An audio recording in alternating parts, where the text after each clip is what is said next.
Italy থেকে একটা সন্তান মায় মারা গেল, মাকে দেখার জন্য সুদূর ইটালি থেকে লক্ষ টাকা খরচ করে বাংলাদেশে এসেছেন। মাকে এক নজর দেখবেন,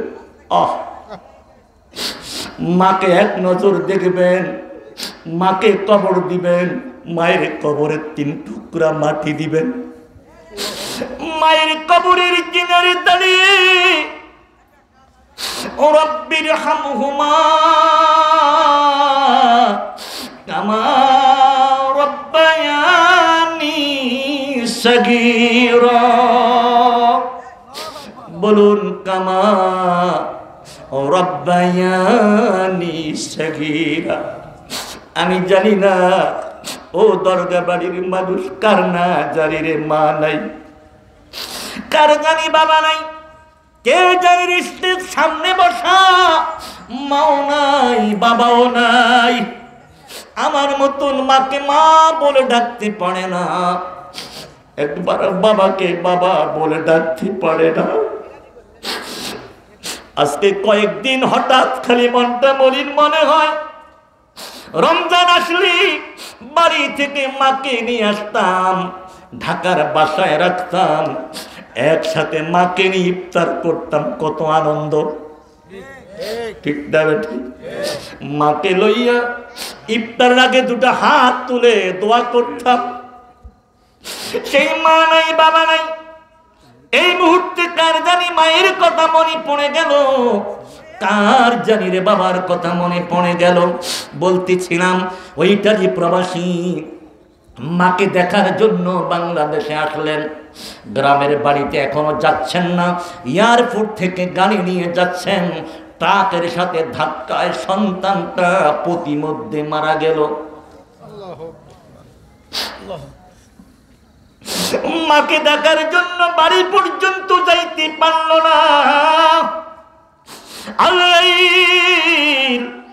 তাকে সেখানে থামিয়ে দিল। এই আজরাইল একদিন আমার কাছে আপনার কাছে আসবে, ঠিক কিনা বলেন? এমনও হতে পারে আজকে এই জান্নাতের বাগানে সামিয়ারা নিচে বসে বসে কোরআন হাদিসের আলোচনা শুনতেছেন, আগামী দিন এই সময় কবরের বাসিন্দা হয়ে যাব, ঠিক কিনা বলেন? হযরত আজরাইল বলেন, আমি 2টা জান কবজ করতে যাই না, বড় আমি কষ্ট পেয়েছি। কি পেয়েছেন? কষ্ট পেয়েছেন, খারাপ লেগেছে।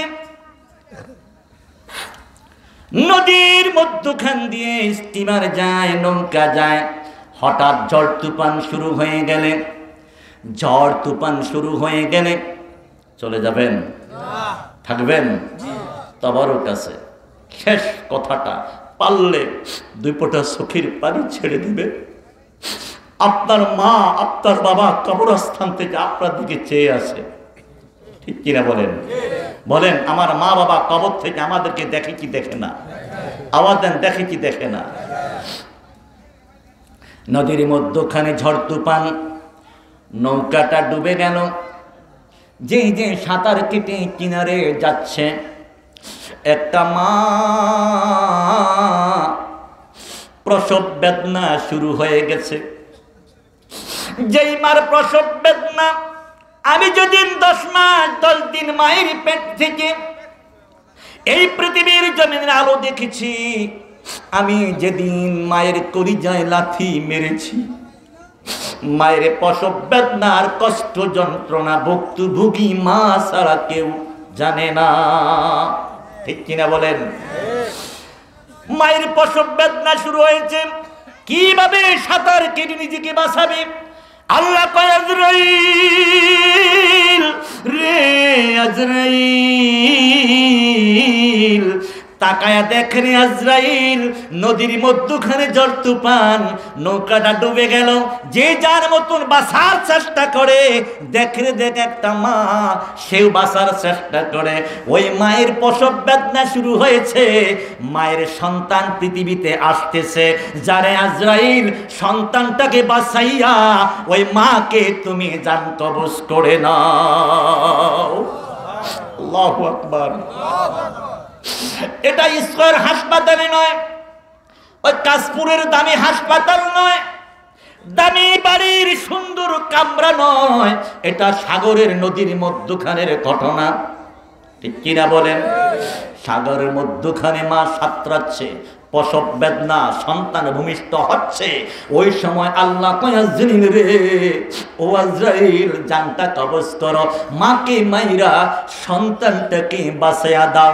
আজরাইল মাকে মেরে সন্তানটাকে একটা কাঠের উপরে বাঁচায়া দিলেন। কাঠটা ভাসতে ভাসতে ভাসতে ভাসতে নদীর কিনারে চলে গেল। নদীর কিনারে আশ্রয় নিল। বাঁচাবার মালিককে? জবানটা খুলে বলেন, বাঁচানোর মালিককে? আল্লাহ রাব্বুল আলামিন তাকে বাঁচালেন। বনের ভিতরে একটা বাঘিনী সন্তান মারা গেল। সন্তান মারা যাওয়ার কারণে বাঘিনীর দুধ টনটন করতেছে, স্তন দুধে ভরপুর। সে আসলো নদীর কিনারে পানি খাইতে, নদীর কিনারে পানি খাচ্ছে। আল্লাহ রাব্বুল আলামিন বাঘটাকে এমন একটা জায়গা দিয়ে পানি খাওয়াচ্ছেন, ঠিক স্তনের নিচে ওই সন্তানের মুখটা লেগে আছে। সন্তানটা মুখ লাগাইয়া বাঘিনীর দুধ পান করে আল্লাহ বাঁচাইলেন। এই সন্তানটা বড় হলো। সন্তানের পরিচয় একটু দিচ্ছি একটু পরে। সন্তানটা বড় হলো, বড় হওয়ার পরে সেই হয়ে গেল নাফরমান। কি হয়ে গেল বলেন? কি হয়ে গেল? আল্লাহকে ধন্যবাদ দিতে পারলো না, আল্লাহকে থ্যাংক ইউ দিতে পারলো না। বরং এই লোকটা যদি আল্লাহরে থ্যাংক ইউ দেয়, আল্লাহরে ধন্যবাদ দেয়, কোটি কোটি কোটি বৎসর যদি সেজদায় পড়ে আল্লাহর শুকর আদায় করে, তারপরেও শুকর আদায় হবে না। কথা বলে ঠিক না বেটি? এই বড় হওয়ার পরে এর নাম হলো সাদ্দাদ। বলেন কি নাম? সাদ্দাদের নাম শুনেছেন? এর নাম হলো সাদ্দাদ।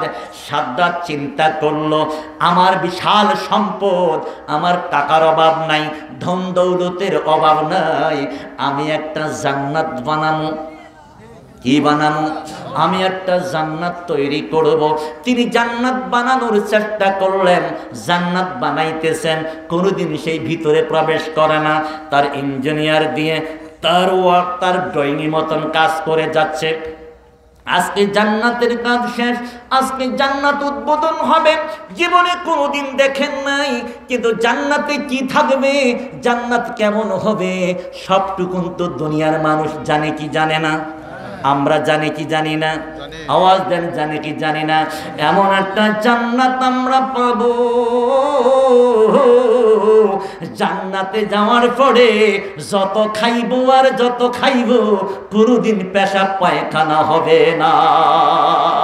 আপনি জান্নাতে থাকবেন, আপনি শুয়ে থাকবেন, হঠাৎ আপনার চিন্তা হবে, আমি এখন শুয়ে আছি, আমি উঠতে পারবো না, আমি বসতে পারবো না, হাত দাঁড়াইতে পারবো না, আমি এখন আঙ্গুর ফল খেতে চাই, আঙ্গুর ফল আমি খাবো।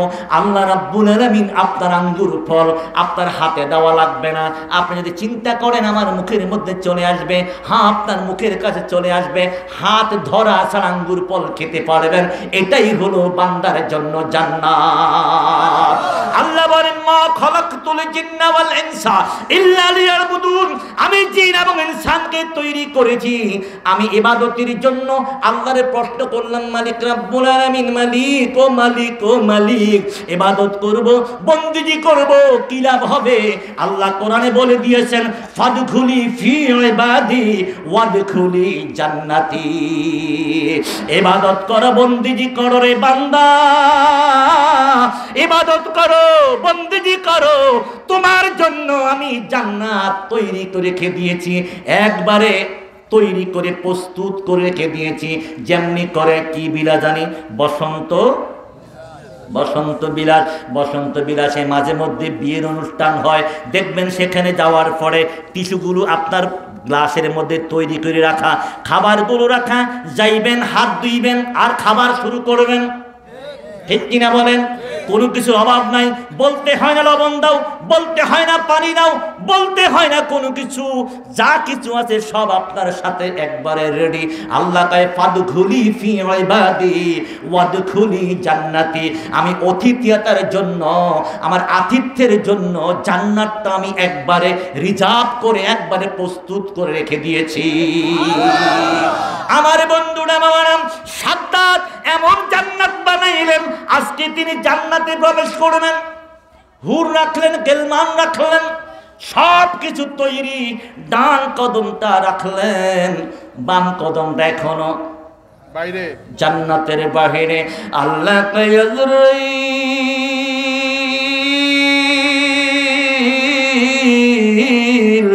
যারে যারে আজরাইল সাদ্দাত ডান কদম জান্নাতে দিয়েছে, বাম কদম এখনো জান্নাতের বাহিরে। তার বানানো জান্নাত আমি দেখতে দিব না। কেন দিব না বুঝতে পেরেছেন? আমি তাকে জান্নাত দেখতে দিব না রে আজরাইল। যারে যা এই মুহূর্তে সাদ্দাতের জান কবজ করো। আজরাইল তার সামনে দাঁড়ানো, সুবহানাল্লাহ বলেন। আজরাইল তার সামনে দাঁড়ানো। ও বাবা, ইমানদারের মরণ আর বদকারের মরণ। ইমাম গাজ্জালী রাহমাতুল্লাহ আলাইহি জামে সাগীর কিতাবের ভিতরে উল্লেখ করেন, ইমানদার ব্যক্তি যখন ইন্তেকাল করবে, নামাজি ব্যক্তি, আল্লাহওয়ালা ব্যক্তি, পরহেজগার ব্যক্তি, মুত্তাকি ব্যক্তি যখন ইন্তেকাল করবে, ইন্তেকাল এমন হবে, মা বোনেরা আটা বানাবার জন্য, রুটি পরোটা বানাবার জন্য আটা দিয়ে ময়দা দিয়ে খামির তৈরি করে, ঠিক কিনা বলেন? হঠাৎ করে দেখে খামিরের ভিতরে একটা চুল দেখা যায়। কি দেখা যায়? একটা চুল দেখা যায়। চুলটাকে খোলার জন্য ময়দাটাকে আলাদা করা লাগে না, চুলের মাথা ধরে টান দেয়, অটোমেটিক চুলটা বের হয়ে আসে। কথা বলেন ঠিক না বেঠে? ইমাম গাজ্জালী রাহমাতুল্লাহ আলাইহি জামে সাগীর কিতাবের ভিতরে উল্লেখ করেন, পৃথিবীর মানুষের, ও জগতের মানুষ, ইমানদার হও, আল্লাহওয়ালা হও, নামাজি হও, মুত্তাকি হও, পরহেজগার হও, মৃত্যুর সময় তোমার জান এমন ভাবে কবজ করবে, এমন ভাবে জানটা বের হবে, ময়দার ভিতর থেকে চুল বের করলে যেমন ময়দার কোনো খবর থাকে না, তোমার জান কবজ করে চলে যাবে, তোমার একটু টেরও পাইবা না। আর জামে সাগীর কিতাবে ইমাম গাজ্জালী বলেন, যারা বদকার হবে, গুনাহগার হবে, নামাজি হবে, সুদকুর হবে, ঘুষখোর হবে, আল্লাহ নাফরমান বান্দার জান কবজ এমন ভাবে হবে, রুহটা ধরার জন্য যাইবে, শরীরের ভিতরে ৮২টা জায়গার মধ্যে পলাইবে। আল্লাহু আকবার। ৮২টা জায়গার মধ্যে পলাইবে। আজরাইলের পরিচয় আমি দিয়েছিলাম, ওই আজরাইল যেই জায়গায় ধরবে, মাটি কয়ে যাব না। আজরাইল কয় আল্লাহর হুকুমে মাটি ধরেছি রে, মাটি ছাড়বো। কথা বলেন, ছাড়বো না রে, মাটি নিয়ে যাব। ওই আজরাইলের দায়িত্ব পাইয়া আজরাইল একটা সময় জান কবজ করে নিয়ে যাবে, তখন শরীরটা কাবাবের মতন হয়ে যাবে, শরীরটার শরীর থাকবে না, বদকারের জান এমন হবে। সেই আজরাইল বেঈমানের কাছে, বদকারের কাছে, বেনামাজির কাছে, সুদখোরের কাছে, ঘুষখোরের কাছে, নাফরমানের সামনে এমন ভাবে দাঁড়াবে, মাথা থাকবে আকাশে, পাও থাকবে জমিনে। ঠিক সাদ্দাতের সামনে এমনি করে হাজির। সাদ্দাত চক্ষু বড় করে ফেললেন, সাদ্দাত থমকে দাঁড়ালেন। কি ব্যাপার? এমন মানুষ তো জীবনে দেখি নাই। আমার সামনে কে? এতদিনের সাধনা, আমি জান্নাত দেখব, আমি জান্নাত উদ্বোধন করব, আমি জান্নাতে নাজ নিয়ামত দেখব, হুরে গিল আমার জন্য অপেক্ষা করতেছে। কে গো তুমি? তার পরিচয় আল্লাহ কয়, আজরাইল দেরি করো না, এটা না ফরমান, দেরি করো না। আজরাইল কার জন্য দেরি করতেছ? আজরাইলের দয়া লেগে গেল, একটু মায়া লাগলো। আজরাইল ডেকে মালিক, ওগো রব্বুল আলামিন, ওগো রব্বুল আলামিন, কেন জানি তার জানটা কবজ করতে আমার একটু দয়া লাগলো। আজরাইলের দয়া আছে? কথা কয় না, দয়া আছে? এই গ্রামের একটা মা মাঝে মধ্যে সন্তানে ডাক দেয়, আজরাইল হয়ে গেছে। কেন জানেন? ওই যুবকটা মাকে সম্মান করে না, ইজ্জত করে না, বাবাকে সম্মান করে না, হিংস্রতার ব্যবহার, জানোয়ারের মতন ব্যবহার। মা কষ্টে দুঃখে বলে, এটা আমার ঘরে আজরাইল হয়েছে। ঠিক কিনা বলেন? কারণ আজরাইলের জানে তো কোনো কি থাকার কথা নয়। এই যুবক কথা বলো, আজরাইলের জানে কখনো মায়া থাকতে পারে? যদি মায়া থাকতো মাটি ধুইয়াই চলে যেত। ঠিক কিনা বলেন? আল্লাহ আজরাইল কেঁদে রে, মায়া দেখাও, একটু ভালো করে তার চেহারাটা দেখো, তাকে তুমি চিনতে পারোনি, একটু ভালো করে দেখো রে আজরাইল। এটা ওই সাদ্দাত যাকে আমি নদীর মধ্যখানে মাকে মৃত্যুবরণ করে মাকে সাগরের তলদেশে ডুবাইয়া আমি তাকে শুকনা কাঠের মধ্যে বাসাইয়া আমি বাঘিনীর দুধ খাওয়াইয়া বড় করেছি। তার টাকার অভাব নাই, গাড়ির অভাব নাই, বাড়ির অভাব নাই, ধন দৌলতের অভাব নাই। ওটা ওই সাদ্দাত আমাকে জীবনে একটা বার সেজদা দেয় নাই, জীবনে আমাকে শুকর আদায় করে নাই, জীবনে আমার প্রতি সন্তুষ্ট থাকে নাই। এটা ওই সাদ্দাত যে করে আমার সাথে নাফরমানি করেছে, আমার সাথে নাফরমানি করে আমার সাথে প্রতিদ্বন্দ্বিতা করে জান্নাত বানাইছে। এরে আজরাইল, একটা মুহূর্ত দেরি করিস না, তার জানটা কবজ করে নে। আমার বন্ধুরা, বাবারা, ওই আজরাইল যেই সময় আসতে পারে কি পারে না? আসুন এবার দরগা বাড়ির আমার বৃদ্ধ বাবাদের প্রতি আমার উদাত্ত আহ্বান করব। আওয়াজ দেন, করব। যারা যুবক আছেন, বিয়ে করেছেন, সন্তান হবে, সন্তান হচ্ছে, যারা যুবক আছেন একদিন বিয়ে করবেন, একদিন বড় হবেন, বাবা হবেন। কথা বলেন, ঠিক নেবে? ঠিক? হ্যাঁ না? আশা নাই? আশা আসেনি? বাবা হব, সন্তান হবে। সেই জন্যই আল্লাহর কাছে যখন সন্তান চাইবেন, নেক সন্তান চাইবেন। বলেন কি চাইবেন? আমার বন্ধুরা, বাবারা, আল্লাহর নবী, তার নবী, মায়ার নবী একটা মেসেজ দিয়ে গেলেন, একটা বক্তব্য দিয়ে গেলেন আমাদের প্রতি। ও আমার উম্মত, এরে উম্মত, এই দুনিয়া থাকার জায়গা নয়, এই দুনিয়া থেকে চলে আসতে হবে, কিন্তু কি নিয়ে আসবা, কি রেখে আসবা? ঠিক কিনা বলেন? কি নিয়ে আসবা, কি রেখে আসবা? তিনটা জিনিস রেখে আইসো, তিনটা জিনিস দুনিয়ায় রেখে আসবা। কয়টা জিনিস? আওয়াজ দেন, কয়টা জিনিস? দুটা হাত তুলে বলেন নারায়ে তাকবীর, আল্লাহু আকবার, আল্লাহু আকবার। হাত নামান। খুব ভালো লাগলো? কষ্ট হইতেছে? ছেড়ে দিমু না? ছেড়ে দিতে হবে।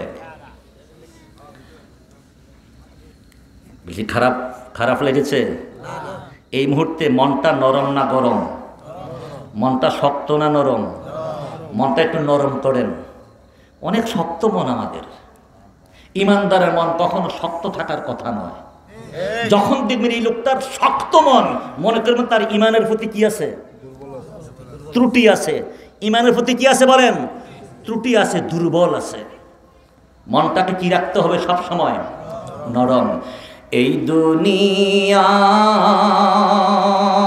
মুসাফির খানা, জানো না? বেয়াই সামনে আসেন। হুজুর বেয়াই কইল কিলা রে? ব্যাপার কি? বেয়াই কিলে কইছে কইতাম নি? না, সমস্যা আছে, এটা কম যাইব না। না, এটা কমো না। এই দুনিয়া এ মুসাফির খানা, জানো না? কত মানুষ আইলো গেলো, রইল না। ঠিক কিনা বলেন? মুসাফির কাকে বলে? আমার বাসায় আমার শাশুড়ি, আমার বাসায় আমার শাশুড়ি 1 সপ্তাহ হলো, গত শনিবার আছে কি বার, হ্যাঁ 1 সপ্তাহ, শনিবারে এলাকায় প্রোগ্রাম ছিল। আসার পথে আমার স্ত্রীর বড় আশা মাকে একটু সেবা করবে। আমার শাশুড়ি অসুস্থ, কষ্ট করে আমার শাশুড়িকে নিয়ে আসলাম। আমার শাশুড়ি তাহাজ্জুদের মুসল্লি, আলহামদুলিল্লাহ আলহামদুলিল্লাহ আলহামদুলিল্লাহ। আমার শাশুড়ি আমাকে প্রশ্ন করলেন, বাবা আমি নামাজ কয় রাকাত পড়ব? ঠিক না? আমি কইছি আপনি কয়দিন থাকবেন? কয়দিন হাসে, কয় জামুগা। আমি কই আমার মেয়ে কইতেছে, আমার ছোট মেয়ে হেফজখানায় পড়ে, আলহামদুলিল্লাহ বলেন। আমার মেয়ে কইতেছে, আমার বড় মেয়ে 2 মেয়ে কলেজে পড়ে, বলতেছে নানু যদি 15 দিন থাকেন তাহলে মুসাফির। কয়দিন? আর আওয়াজ দেন কয়দিন? আর যুবক বলেন কয়দিন? 15, মাত্র 15 দিন। আমি এতদিন থাকবো? আচ্ছা একটা কাজ করেন, আপনি নিয়ত করেন, দেখি 12-13 দিন 14 দিন যাওয়ার পরে আবার যদি রাখতে পারি আপনাকে, আপনি আবার নিয়ত করবেন। এই হলো মাসালা, ঠিক কিনা বলেন? আচ্ছা কক্সবাজার কারা কারা গেছেন হাত তোলেন? কক্সবাজার, আরে না যাই হাত তুলবে না। ওরে বাবারে, আপনিও গেছেন নি? আর আমিও গেছি। কি বলো, কক্সবাজার যাওয়া কি দোষের কিছু নাকি? কক্সবাজার যাওয়া কি দোষের কিছু নাকি? কক্সবাজারে যাবেন, সাগরের পানি, কৃপণতা করবেন না। এত টাকা খরচ করে গেলেন, একটা চকি আছে হেলান দিয়া, আছে না নাই? এটা 20 টাকা 30 টাকা 50 টাকা দিয়ে ভাড়া নিবেন, এইটার মধ্যে শুইবেন আর চোখটা সাগরের দিকে ফেলবেন। সাগরের পাড় থেকে চোখটা নিতে নিতে দূরে নিবেন। কত দূরে? আর কিচ্ছু বলেন, আর কিচ্ছু। চোখের পানি ছেড়ে কাঁদবেন, মালিক এত বিশাল সাগর তুমি বুঝি বানাইছো, এত সুন্দর ঢেউ, এত বিশাল ঢেউ সাগরের পারে এসে আশ্রি পড়ে। এত সুন্দর সাগর, এত সুন্দর ঢেউ। আমরা যারা বক্তা অনেকবার গেছি, বিনা পয়সা সাগর দেখছি। জীবনে কক্সবাজার নিজের পয়সা দিয়া যায় নাই, মানুষের পয়সা দিয়া। যারা মহেশখালী যারা গেছেন, মহেশখালী গেছেন নি? ওরে দেখছেন, মন আছে। কি হয় মসজিদের? কি হয়? আল্লাহু আকবার বলেন। মন আছে, এই জন্য মসজিদের সভাপতি। মহেশখালী যখন সাগরের ভিতর দিয়ে যখন স্পিড বোট দিয়ে যাইবেন, আমার জীবনে মহেশখালীর প্রথম প্রোগ্রাম, মহেশখালীর প্রথম প্রোগ্রাম বাদল মাঝি। এখানে মাঝি বেশি, এখন নামের পরে কি থাকে? আমগো তো আপনারা তো পাটোয়ারি, ভুঁইয়া, চকিদার, দোফাদার, মজুমদার, এগুলো মাঝি। কি মাঝি? বাদল। বাদল মাঝির মাহফিল। মাহফিল করার পরে আমি কই, আচ্ছা যদি এবারে হাদিয়া নাও দেয় তাও আমি খুশি। কথা বুঝেন নাই? সাগরের ভিতরে দিয়ে স্পিড বোটে পার হয়েছি কি, আর সে ইয়ং ছিলাম। আমার বন্ধুরা বিশাল গাছের দিকে তাকাবেন, ও মালিক এত বিশাল গাছ বুঝি তুমি বানিয়েছো? সৌদি আরব পাথর, পাহাড় আর পাহাড়, পাহাড় দিয়ে তাকাবেন, ও পাহাড় এত সুন্দর পাহাড় তুমি আল্লাহ বানাইছো। আল্লাহ কয় আমার সৃষ্টি জগৎ দেখবা। আল্লাহ কোরআনে বলেছেন, কুল সিরু ফিল আরদ, আমার জমিন ভ্রমণ করো, আমি আল্লাহকে চিনতে সহজ হবে। আমি আল্লাহকে চিনতে কি হবে? সহজ হবে। কেন কইছি কক্সবাজার? খুশি হয়ে গেছেন? কক্সবাজার যারা গেছেন রাস্তায় নামাজ পড়ছেননি? এবার আপনি পড়ছেন, কয়জন পাওয়া যাবে? কক্সবাজার যাওয়ার পরে 2 রাকাত জোহরের নামাজ পড়ছেননি, কয়জন পাওয়া যাবে? আনন্দ ফুর্তির শেষ। কথা বলেন ঠিক নেবে ঠিক? অথচ আমার আল্লাহ ডেকে বলেছেন, পৃথিবীর মানুষ আমি 3 জনের দোয়া আমি ফিরাই না। কয়জনের দোয়া? আমি তিনজনের দোয়া ফিরাই না। আমার তিনটা শ্রেণীর বান্দা পৃথিবীতে রয়েছে, এরা দুটো হাত তুলে আমি মালিকের কাছে যখন দোয়া করে আমি সব দোয়া ফিরাইয়া দেই। এই তিনটা লোকের দোয়া আমি ফিরাই না। এক নম্বর হলো অত্যাচারিত ব্যক্তি। এই সমাজে এমন একটা লোক আছে, এরা মানুষ দেখতে পারে না, এরা মানুষকে ঘরের বেড়া ভাঙ্গা দেয়, এদেরকে রাস্তায় নামতে দেয় না, অর্থাৎ মাজলুম ব্যক্তি। কি ব্যক্তি?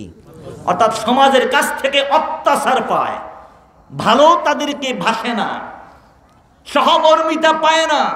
ওই লোকটা যদি রাতের আধারে গভীরে একাকিত্বে আল্লাহর কাছে হাত তোলে, গোটা সমাজের বিরুদ্ধে যদি সে নালিশ করে, আল্লাহ গোটা সমাজের বিরুদ্ধে নালিশ আল্লাহ গ্রহণ করে নেবে।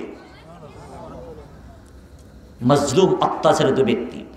আরেকটা হলো কে? মা বাবা।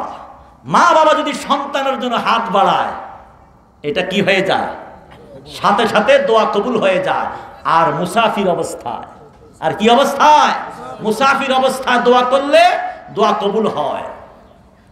আমার কথা প্রসঙ্গে বলতেছিলাম, পৃথিবীর মানুষ শরীয়তের বিধান মাসালা হলো, কোথাও যদি আপনি বেড়াইতে যান, 48 মাইল দূরে বেড়াইতে গেলে আপনি যদি 15 দিন থাকেন, 15 দিনের নিয়ত কইরা থাকেন, আপনি মুসাফির।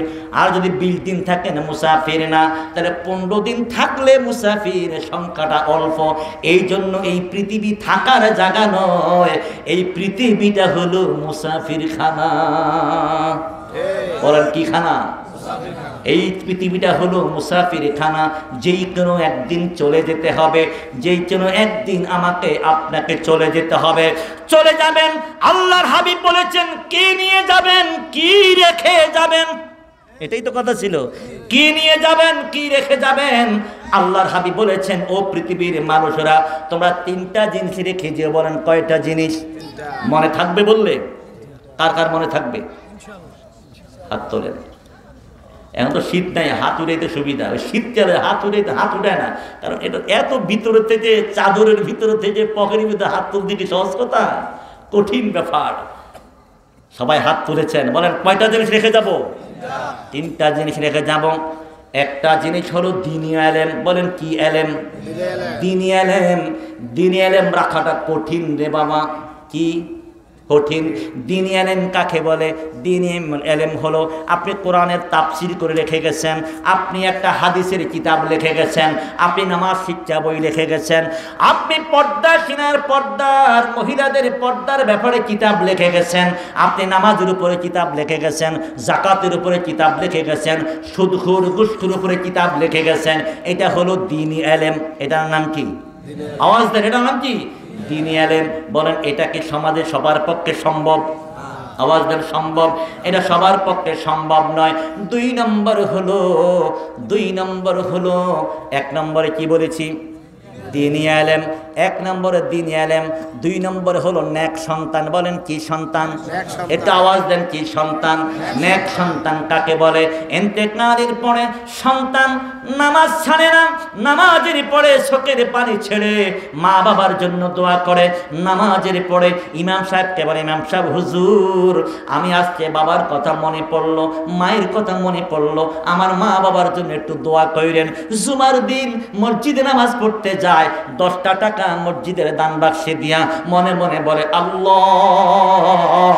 এই গভীর রাত্রে একবার বলেন আল্লাহ। ওগো মালিক, আমার মা নাই, বাবা নাই, তোমার ঘরে আমি 10টা টাকা দিলাম, আমার মা বাবার তুমি মাফ করে দিও। এটাকে বলা হয় নেক সন্তান। নামাজের পরে সব সময় মা বাবাকে স্মরণ করে, বছরের পর বছর চলে যায়, মা বাবার মৃত্যু তারিখকে স্মরণ করে। এখানে আমরা অনেকেই রয়েছি, 20 বছর আগে মা মারা গেল, বাবা মারা গেল, যদি জানতে চাই মা কোন দিন মারা গেল হিসাব করে বলতে পারবে না। কথা বলেন ঠিক না বেঠিক? বিয়ের তারিখটা মনে আছে? ঠিক কিনা বলেন?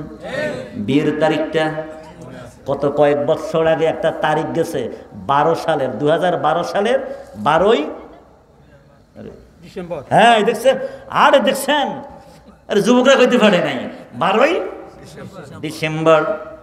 12ই ডিসেম্বর। আমরা শুধু দেশের খবর রাখি না, বাহিরের খবরও রাখি। আলোচনা করা লাগে তো। সারা বিশ্বের খবর রাখি। 2012 সালের 12ই ডিসেম্বর, 5 বছর আগ থেকে পাশ্চাত্য আমেরিকা, ইউরোপ কান্ট্রির দেশগুলোর কমিউনিটি সেন্টারগুলো, পার্টি সেন্টারগুলো ভোগ হয়ে আছে। কিসের জন্য? যুবকরা সেদিন বিয়ে করবে। সেদিন কি করবে? বিয়ে করবে। তার বিয়ের ম্যারেজ ডে হবে 12 ঠিক আছে নি? 12 অবাক কাণ্ড। ডকুমেন্ট নিয়ে কথা বলি, ইউরোপকারী লোকগুলো, ডাক্তার বলেছে, আলট্রাসোনোগ্রাম প্রমাণ করে ডাক্তার বলেছে আপনার বিবির সন্তান হবে 8ই ডিসেম্বর, 10ই ডিসেম্বর, 9ই ডিসেম্বর, আর না হয়তো 13ই ডিসেম্বর, 14ই ডিসেম্বর। না মানি না, হাসপাতালে ভর্তি করাও। 12ই ডিসেম্বর সিজারের মাধ্যমে জন্ম নিতে হবে, আমার সন্তানের জন্মদিন হয়ে যাবে 12। ও যুবক, আমি কিন্তু জানি বাংলাদেশের জান, ওই দেখছেন বাংলাদেশের জান সাকিব আল হাসান, হের বিয়ের তারিখ দেখছেন? এটা জীবনে ভুলবে? আমার বন্ধুরা, মামারা, মা কোন দিন মারা গেল, বাবা কোন দিন মারা গেল জানি না, ঠিক কিনা বলেন? বাবার জন্ম তারিখ জানি না, মায়ের জন্ম তারিখ জানি না, এটা নেক সন্তান হতে পারে না। আমার বন্ধুরা, অগাধ সম্পদ রেখে গেলাম, বাড়ি রেখে গেলাম, গাড়ি রেখে গেলাম, ব্যবসা বাণিজ্য ব্যাংক ব্যালেন্স রেখে গেলাম। ইন্তেকালের পরে সন্তান তার মালিক আবা খাইয়া, বাবা খাইয়া, নেশা খাইয়া, তাস খেলে, জুয়া খেলে, আড্ডাখানায় থেকে সব শেষ করে দিল। এটা নেক সন্তান হতে পারে না। নেক সন্তান রেখে যেতে পারলাম না, দ্বীনি ইলম রেখে যেতে পারলাম না। বন্ধুরা রে আমার, 3 নম্বর নবী বলেছেন, উম্মত 3 নম্বর একটা জিনিস রেখে যাও, সেটা হলো সবটাই জারিয়া, দান খয়রাত করে যাও, দান খয়রাত করে যাও। তোমার ইন্তেকালের পরে আজরাইল যেদিন তোমার জানটা কবজ করে ফেলবে, সেদিন থেকে তোমার আমলের দরজা বন্ধ হয়ে যাবে। কোনো আমল তোমার কবরে যাবে না। 3টা কাজের আমল কবরে যাবে। দ্বীনি ইলম রেখে গেলে কবরে আবাদুল আবাদ, হিসাবের আগ পর্যন্ত আপনার আবার কবরে এটার সওয়াব যেতে থাকবে। নেক সন্তান যদি পৃথিবীতে রেখে যেতে পারে, এই সন্তানের দ্বারা মানুষের কোনো ক্ষতি হয় না, শুধু মানুষের উপকার হয়, মানুষের উপকার হয়। এটা নেক সন্তান। এই সন্তান রেখে যাওয়ার কারণে আমার কবরের জিন্দিগিতে, হাসরের ময়দানে, ফুলসেরাত পর্যন্ত, মিজানে পাল্লা নেকি বিধি ওজন করা পর্যন্ত নেক আমল যেতে থাকবে, যেতে থাকবে। আর যদি আমি মসজিদ, মাদ্রাসায় দান খয়রাত, রাস্তার মধ্যে একটা কালবাটও তৈরি করে দিয়ে যায়, রাস্তার পাশে যদি একটা হাম্মামখানা, টয়লেটও বানাই দেওয়া যায়, এগুলি হলো সত্তায়ে জারিয়া, দান খয়রাত। রাস্তার গর্ত পূরণ করে গেলাম, আমরা কালবাট করে গেলাম, রাস্তা মেরামত করে গেলাম, পরের উপকার করে গেলাম, এগুলি দান খয়রাত করে গেলে কিয়ামত পর্যন্ত আবাদুল আবাদ কবরে সওয়াব যেতে থাকবে। এবার আপনাদের কাছে প্রশ্ন, সংসদের কাছে প্রশ্ন, উত্তর দিবেন? আওয়াজ দেন না, উত্তর দিবেন না? আপনাদের কাছে আমার প্রশ্ন, হ্যাঁ না বলবেন। দ্বীনি ইলম রেখে যাওয়া সহজ না কঠিন? কেউ সহজ না কঠিন? আমাদের দ্বীনি ইলম রেখে যাওয়া সহজ না কঠিন? নেক সন্তান পৃথিবীতে রেখে যাওয়া সহজ না কঠিন? আর যদি দান খয়রাত করে যায়, সৎকায় জারিয়া, এটা কঠিন না সহজ? এটা কঠিন না সহজ? তাহলে আমাদের আজকের সংসদে শেষেরটা পাস হয়েছে, কথা কোন ঠিক নেবে ঠিক? সংসদে শিরিন আক্তার, না জানি শিরিন বকুল, এই বেডি কয় সংসদের কাছে প্রশ্ন, হ্যাঁ জয়যুক্ত হয়েছে, না জয়যুক্ত হয়েছে, কথা বলে ঠিক নেবে নেই। আজকের এই দরগাবাড়ির মসজিদের মাহফিলের একটা প্রশ্ন জয়যুক্ত হয়েছে, সেটা হলো আমরা পৃথিবীতে মরে যাওয়ার আগে দ্বীনি ইলম রেখে যেতে পারবো না, আমরা মৃত্যুর আগে নেক সন্তান রেখে যেতে পারবো না। হ্যাঁ, আমরা পৃথিবীতে মৃত্যুর সময় এই পৃথিবীতে দান খয়রাত করে আমরা সদকায়ে জারিয়া রেখে যেতে পারবো। কথা বলেন ঠিক নেবে ঠিক? আওয়াজ দেন ঠিক নেবে ঠিক? আজরাইল নামটা নিতে কেন জানি ভয় ভয় লাগে। আমার আল্লাহ রাব্বুল আলামিন আদম সন্তান আদম নবীকে বানাবে, আদম নবীকে বানাবার জন্য মাটির প্রয়োজন। হযরত জিবরাইলকে ডেকে বলেন, জিবরাইল রে জিবরাইল, আমি আদম বানাবো, আমি আদম তৈরি করব, যারা যা একটু মাটি নিয়ে আসো। জিবরাইল মাটি নিতে গেলেন, মাটির মধ্যে হাত দিলেন, আঙ্গুলগুলো ডুবালেন, মাটি নিয়ে আসবে, মুষ্টি করলেন, মাটি কয় জিবরাইল রে জিবরাইল, মাটি নিতে দিব না, আমরা মাটি যাব না। সুবহানাল্লাহ বলেন। জিবরাইলকে ফেরত পাঠালেন। জিবরাইল ডেকে বললেন, মালিক রব্বুল আলামিন, আমি মাটি নিতে চাইলাম, মাটি আনতে পারি নাই। হযরত মিকাইলকে পাঠালেন। মিকাইল মাটির কাছে গেলেন, মাটি ধরলেন, মাটি আনতে পারলেন না। হযরত ইসরাফিল মাটি আনতে গেলেন, মাটি আনতে পারলেন না। জিবরাইল, মিকাইল, হযরত ইসরাফিল তিনজন ফেরেশতা মাটির কাছে হার মেনে গেলেন, মাটি আনতে পারলেন না। আল্লাহ কয়, আজরাইল রে আজরাইল, যারে যা, আমি আদম বানাবো, মাটির প্রয়োজন, মাটি নিয়ে আসো। আদম নবীর জন্য মাটি আনতে গেলেন। হযরত আজরাইল মাটির মধ্যে হাত দিলেন, আঙ্গুলগুলো প্রবেশ করলেন, মুষ্টি করলেন, মাটি ইসরাফিলকে ফেরত পাঠালেন, জিবরাইলকে মিকাইলকে ফেরত পাঠালেন। মাটি কয়, আজরাইল তোমাকে ফেরত পাঠাবো, মাটি আমরা যাব না, মাটি নিতে পারবা না। আজরাইল কয়, মাটি রে মাটি, আল্লাহর হুকুমে মাটি ধরেছি, আল্লাহর হুকুম ছাড়া মাটি ছাড়বো না। আল্লাহু আকবার।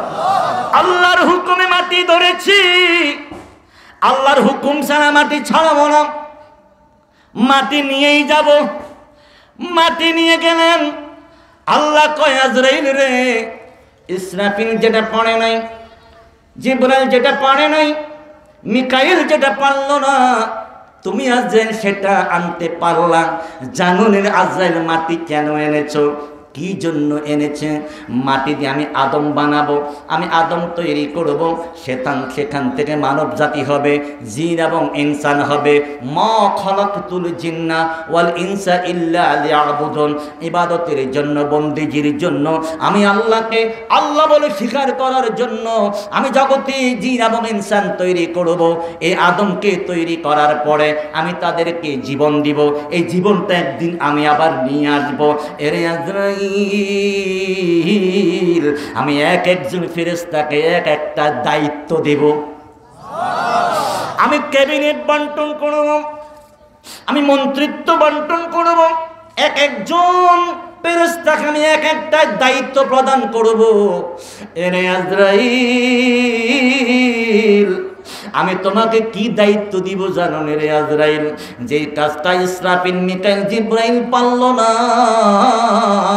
তুমি আজরাইল যে কাজটা করেছো, মাটি আনতে পেরেছো, যারে আজরাইল, এই মাটি দিয়ে আমি যাদেরকে তৈরি করব, তাদের জীবনটা যেদিন আমি নিয়ে আসবো, কুল্লু নাফসিন যায়কাতুল মাউত, ওই জীবনটা আনার জন্য আমি কাউকে দায়িত্ব দিব না, আমি তোমাকে সেই দায়িত্বটা প্রদান করব।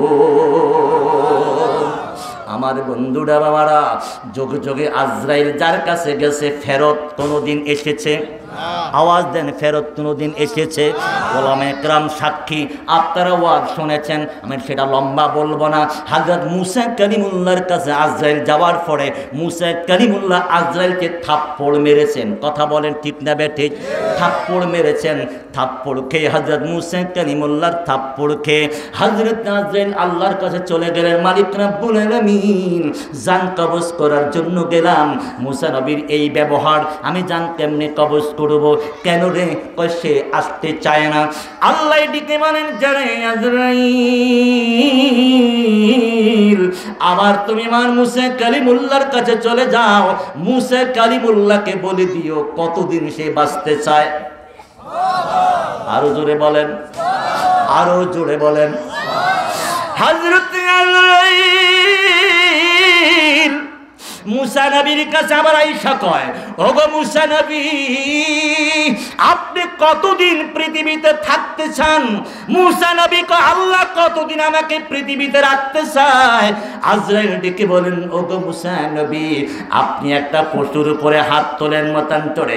আপনি পশুর উপরে হাত তোলার পরে আপনার হাতের নিচে যতগুলো পশম হবে আপনি ততদিন পৃথিবীতে থাকতে পারবেন, ততদিন ইচ্ছে করলে আপনি পৃথিবীতে বাঁচতে পারবেন।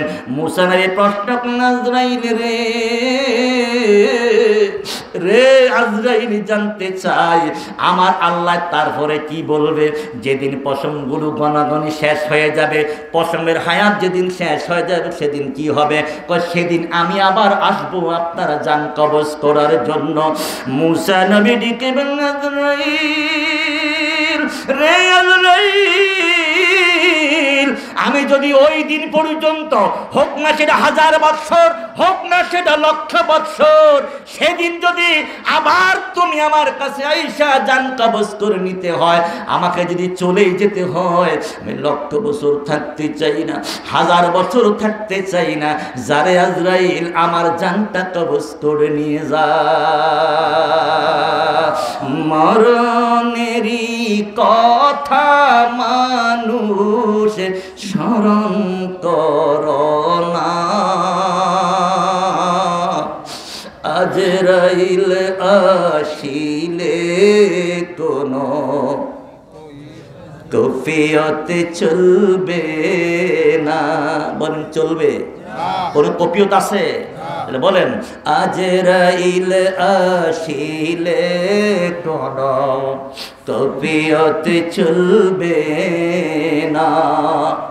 ও নামে আজরাইল সকল জীবেরি জান করিবে বাহির, একে একে লইয়া যাইবে।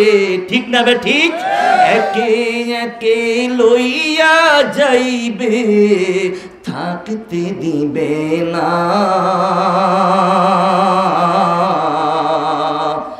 আজরাইল আসিলে কোনো কফিয়ত চলবে না। দাদা গেল, দাদি গেল, কেউ তো না ফিরে আসিল। দাদা গেল, দাদি গেল, কেউ তো না ফিরে আসিল। একে একে সবাই যাবে। ঠিক না বে ঠিক? ওরে একে একে আমরাও যাব, থাকতে দিবে না। আজরাইল আসিলে কোনো কফিয়ত চলবে না। ও আমার বাবারা, আসামি ধরতে আছে পুলিশ, টাকা দিয়া বিদায় করে দেওয়া যায়, ঠিক কিনা বলেন? আসামি ধরার জন্য পুলিশ থানায় নেওয়ার পরে পুলিশের থানায় ম্যানেজ করে টাকা দিয়ে থানা থেকে নিয়ে আসা যায়, কোর্টে চালান করা হয় না। কিন্তু আজরাইল এমন আজরাইল রে বাবা, আপনার কাছে আসবে, আমাদের কাছে আসবে, দরজা বন্ধ করে দুনিয়ার মানুষকে ঘরের ভিতরে ঢুকানো বন্ধ করে রাখা যায়। কিন্তু আজরাইল নামক এমন একটা ব্যক্তি, ঘরের দরজা জানালা বন্ধ করে রাখা, কথা বলেন, রাখা যায় না।